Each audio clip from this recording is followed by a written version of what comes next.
3 days after my daughter's wedding, my new son-in-law walked into my kitchen with a notary sitting beside him, papers ready, waiting for my signature.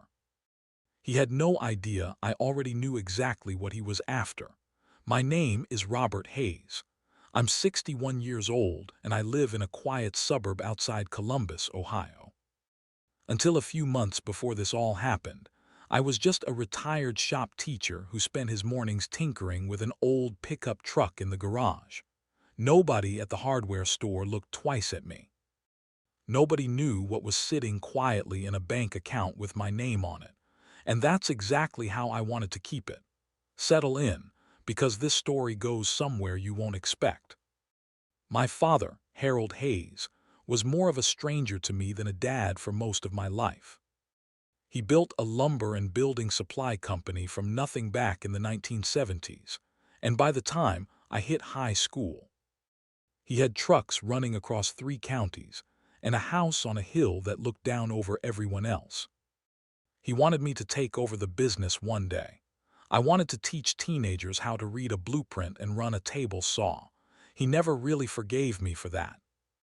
We had one bad argument about it when I was 24, and after that we just drifted. Christmas cards, a phone call twice a year, nothing more. I got married, had my daughter Claire, and built a quiet life on a teacher's salary while my father built his empire 2 hours away, mostly without me in it.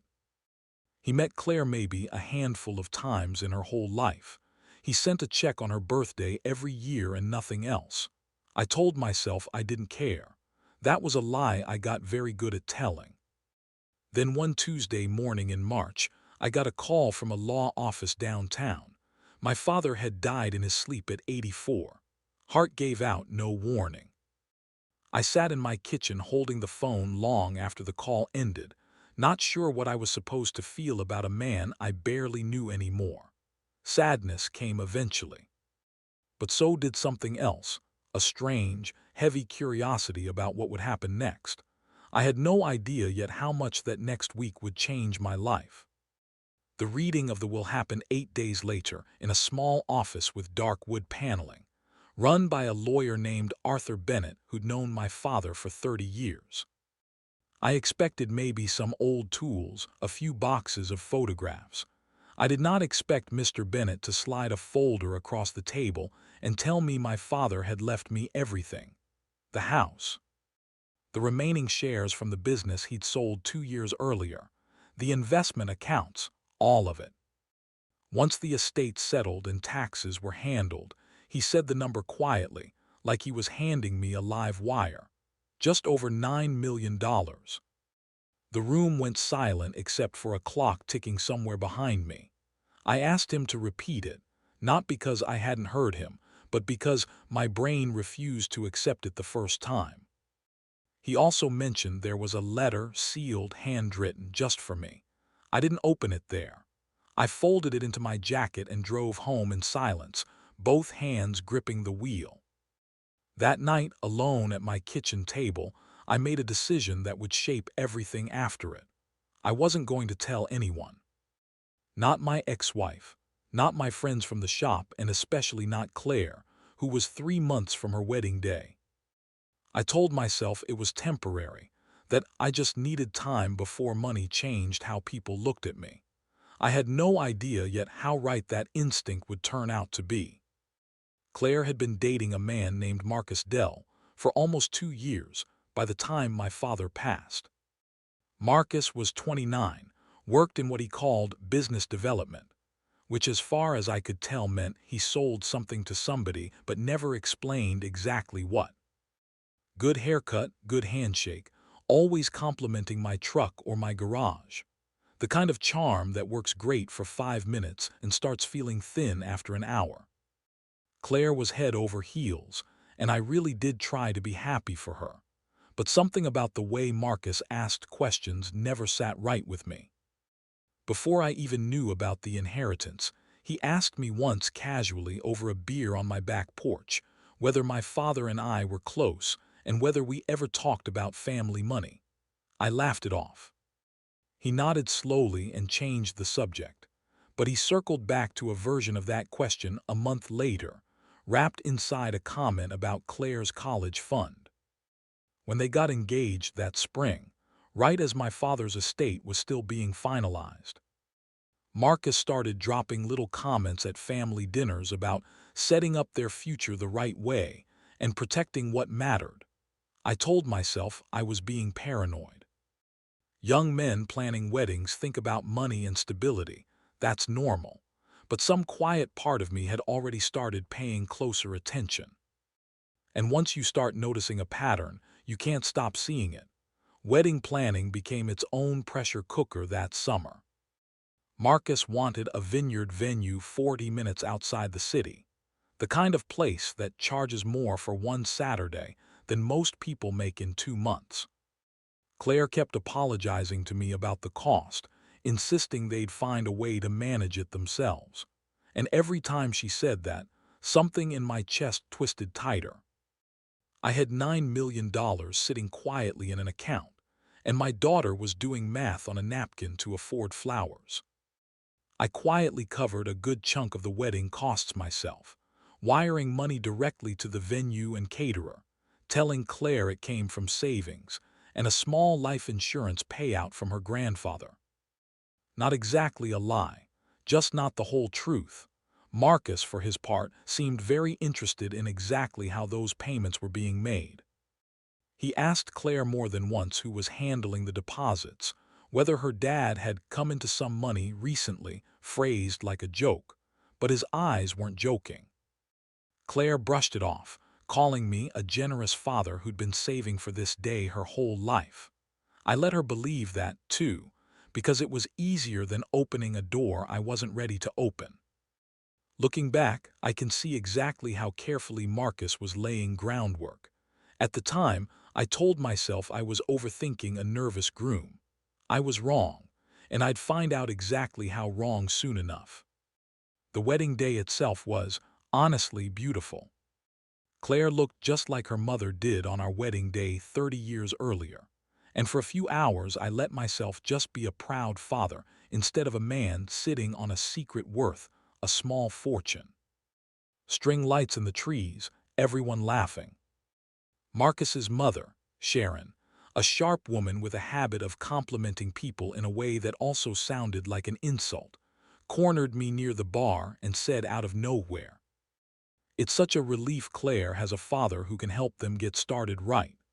I smiled and said something forgettable, but I noticed exactly how she watched my face afterward, like she was checking for a reaction. During the toast, Marcus stood up with a glass of champagne and talked about building a secure future and making smart decisions as a family, an odd thing to center a wedding speech on instead of love. A few people laughed politely. Claire looked happy and a little embarrassed, the way brides do when a toast turns slightly awkward. I clapped with everyone else, but underneath it I felt that same cold, quiet feeling from the back porch. This wasn't nervous excitement. This was a man who'd already been thinking hard about numbers he didn't officially know existed yet. I danced with my daughter. I hugged her tight. I told her I loved her and I was proud of her, and every word of that was true. But driving home alone that night, I knew something was coming, even if I couldn't say exactly what. But what happened over the next few weeks completely confirmed it. The honeymoon lasted 10 days, a trip I quietly paid for as a wedding gift, again dressed up as money I'd been putting aside. When they got back, something shifted. Marcus started calling me directly, not Claire, which he'd never really done before. He'd ask if I wanted lunch, or if I needed help fixing a gutter or looking at my truck's transmission. Things he had zero background in and even less interest in before the wedding. At first I told myself this was just a son-in-law trying to build a relationship. I wanted to believe that. But the calls kept coming, always friendly, always eventually circling back to the same question in different clothes.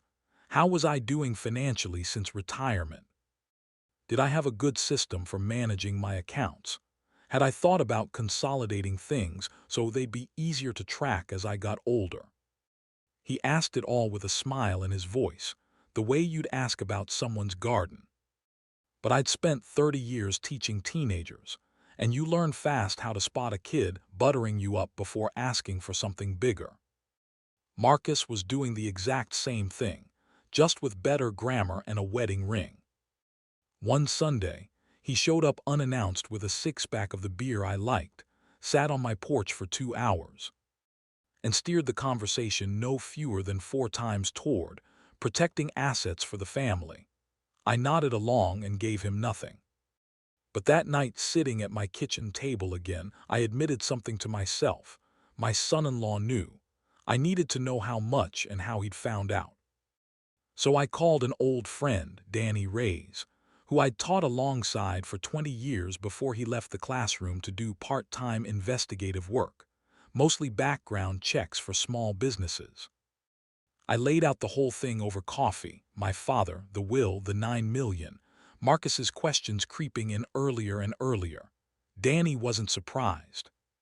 He told me probate records are public in Ohio. Anyone with patience and an internet connection can search county court sites and find out exactly what an estate was worth and who inherited it. It took him 15 minutes at his own kitchen table to pull up my father's filing, just to show me how easy it was. Then he asked me something that made my stomach drop. When had Marcus proposed to Claire? I told him. Danny pulled up the date my father's estate became public record, cross-referenced against local obituary listings. My father died in March. The filing went public in early April. Marcus proposed the second week of April. Danny looked at me across that table and said quietly, "Robert, I think you need to ask yourself if this was ever really about your daughter." I didn't want to believe it. I told myself plenty of guys propose in springtime, that I was building a conspiracy out of timing and a few too many porch questions. But some part of me already knew Danny was right. I needed real proof before I said a word to anyone. He offered to dig deeper, and I said yes before I'd even finished thinking it through. It took about 2 weeks. What he found wasn't just uncomfortable, it was almost textbook. Marcus had been engaged once before, 4 years earlier, to a woman named Vanessa, whose family owned a chain of dry cleaners across 3 counties. That engagement ended 8 months in, right around the time Vanessa's father sold the business. No lawsuit, no public drama, just a quiet breakup Danny traced through an old college roommate, who described it as Marcus losing interest the second the money situation changed. Danny also found a pattern in Marcus's job history, 3 sales positions in 5 years. Each one ending not long after he'd built relationships with wealthier clients and tried inserting himself into their financial decisions. Once, he'd even gotten an older client to add him as an authorized user on a business account before getting fired for it. None of it was criminal, exactly. Nothing that would hold up cleanly in court, but all of it painted the same picture, over and over. A man who found opportunity in relationships and moved fast once he sensed real money nearby. I sat with that file in my garage for a long time that night, and I felt something harden in my chest that had nothing to do with my father's money and everything to do with my daughter's future. I wasn't angry yet. I was preparing. If I'd known just how far Marcus was willing to go, I would have moved a lot faster. I decided not to tell Claire right away. I needed to see exactly how far Marcus would take this, and some stubborn part of me still hoped I was wrong. I didn't have to wait long. About 3 weeks after the honeymoon, Marcus called and said he wanted to stop by with some paperwork, nothing big. I told him to come Saturday morning. When Saturday came, he pulled into my driveway with a folder under his arm and a woman I didn't recognize beside him, introduced simply as Nora, a notary who works with my company sometimes. My stomach dropped the second I saw her lanyard. Marcus sat at my kitchen table and slid the folder toward me with a smile that didn't quite reach his eyes. He called it a family protection plan, something his financial advisor recommended, a document that would let him serve as a secondary authorized contact on certain accounts, in case anything ever happened to me. He even brought up my father's sudden death as an example. So gently, like this whole thing was born out of concern for me. Nora sat quietly at the end of the table with her stamp and her folder, waiting for a signature that would have handed my son-in-law legal reach into money he wasn't even supposed to know existed. I looked at that folder for a long moment. Then I looked up at Marcus and asked him calmly if he wanted to know how I'd found out about Vanessa. His face changed instantly. The polish cracked right off him in real time. He asked what I was talking about, but his voice had lost that easy smoothness. I told him plainly, no yelling, no dramatics, just facts laid out one after another, the way I used to explain a problem to a slow student. The probate filing timeline. The engagement that ended right when Vanessa's family sold their business. The job history. The authorized user situation that got him fired. His questions on my porch. His calls about consolidating accounts. Every breadcrumb he thought he'd scattered so carefully. Nora sat frozen, clearly realizing this wasn't the routine signing she'd been called in for. Marcus tried to recover, said I was misunderstanding, that this was purely about family security, that any reasonable person plans ahead. I let him talk for almost a full minute, because I wanted him to hear exactly how thin it sounded once it was actually spoken out loud, instead of dressed up in a soft voice on my back porch. When he finally stopped, I slid the folder back across the table, closed and unsigned, and told him I wasn't signing anything that day or any day after. Then I told him something I'd been holding for weeks. Claire was going to hear every word of this from me before the end of the week. Nora left almost immediately, gathering her things without a word. Marcus stayed a few minutes longer, alternating between anger and desperate backpedaling, telling me I was making a mistake, that Claire would never believe any of this coming from me, that it would just sound like a jealous father trying to control her life. That part actually worried me a little, because he wasn't entirely wrong about how it might look. So instead of just telling Claire my version, I decided to show her the proof, the probate timeline, Danny's research, and something I hadn't mentioned to Marcus yet, a recording. I'd started recording quietly on my phone the moment Nora walked through my door, tucked into my shirt pocket, because some instinct told me I'd need more than my word. I called Claire that afternoon and asked her to come by without Marcus, told her it was important, that I loved her, and this wasn't easy for me either. She showed up 2 hours later, nervous, asking immediately if I was sick. I told her no, that this was about something else entirely, something I should have told her months ago. I sat her down at that same kitchen table and told her everything, starting with my father's death and ending with the notary who'd been sitting in that exact chair 3 hours earlier. Claire sat completely still, her coffee going cold, untouched. I told her about the 9 million first, watched her face move through shock, and then something closer to hurt, asking quietly why I hadn't told her sooner. I explained honestly. I was scared of exactly what ended up happening, that money changes how people look at you, and I hadn't wanted it changing how anyone looked at her wedding either. She nodded slowly, absorbing it even through the sting. Then I moved to Marcus and her whole posture shifted. I laid the probate timeline in front of her, my father's death, the public filing, his proposal 2 weeks later. I told her about Vanessa, the dry cleaning business, the authorized user situation.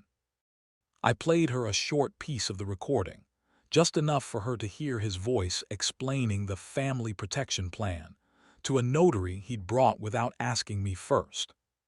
Claire didn't cry right away. She just sat there quietly for almost a full minute, staring at the folder still sitting on my counter, unsigned. When she finally spoke, her voice was steady in a way that surprised me. He asked me twice last month if you'd ever mentioned changing your will. I hadn't known that detail. It confirmed everything Danny had found, laid out fresh and painful from her own memory. She thanked me quietly for telling her. Then she asked for the folder, the recording, and Danny's full report, and said she needed to go home and talk to her husband herself. Alone. That night. I didn't hear from her for 2 days. Those were 2 of the longest days I'd had since the funeral. When she finally called, her voice was exhausted but clear. The voice of someone who'd already made a decision and just needed to say it out loud to make it real. The conversation with Marcus had gone about as badly as I expected. He denied everything at first, then pivoted to blaming me, calling me manipulative for hiding the inheritance in the first place, trying to twist things so his own behavior looked like a reasonable reaction to my secrecy. Claire told him plainly that hiding money from your own daughter and secretly researching your father-in-law's net worth before proposing were not the same thing. He didn't have a good answer for that. His mother Sharon got involved too, calling Claire directly to insist she was overreacting, that every family looks out for its future, which only confirmed for Claire that Sharon had likely known exactly what her son was doing from the start. By the end of that night, Claire told Marcus she needed space, packed a bag, and drove to a friend's apartment instead of going home. She wasn't making final decisions out of anger, she said. She wanted a clear head first.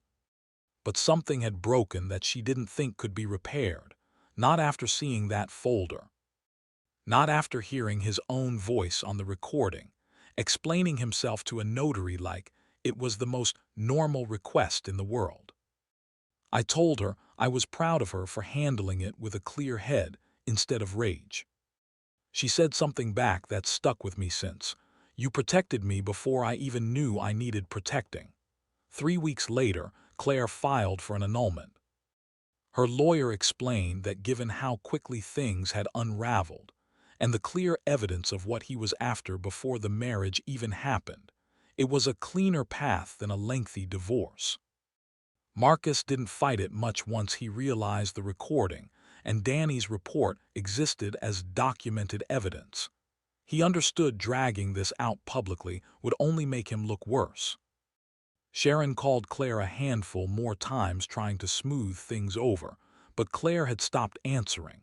She'd said everything she needed to say already. A few weeks after that, I sat down properly with Claire. No folders, no recordings, just the 2 of us at my kitchen table on a quiet Sunday. I told her the rest of it, the parts I'd skipped in the rush of that first hard conversation, about my father,